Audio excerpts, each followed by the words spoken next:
Whittaker's 5-kingdom classification.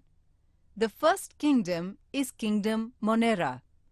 The bacteria that you see are lactobacilli. They are one of the organisms belonging to the kingdom Monera. Following are the characteristics of the organisms belonging to kingdom Monera. All the organisms are unicellular. They may be autotrophic or heterotrophic.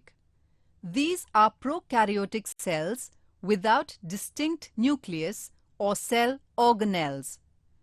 The second kingdom is kingdom Protista. Following are the characteristics of the organisms belonging to kingdom Protista.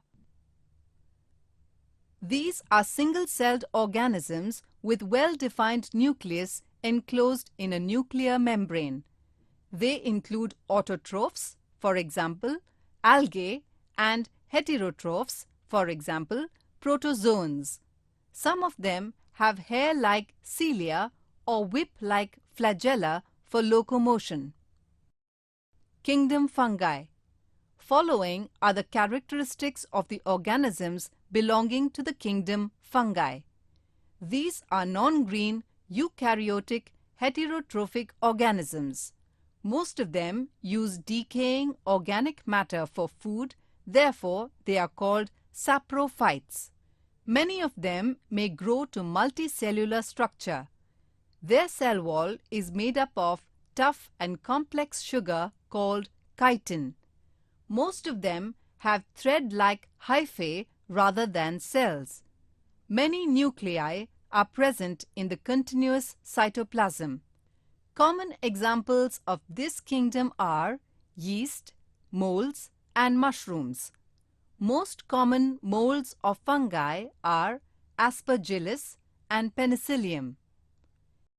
Kingdom Plantae or plants.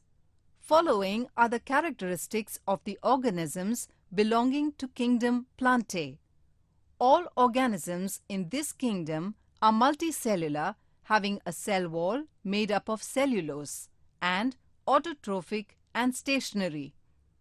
Plants are the main source of food for the rest of the living world. Kingdom Animalia or animals. Following are the characteristics of the organisms belonging to kingdom Animalia. They are multicellular. The outer covering of the cell is a cell membrane. They are heterotrophic and motile.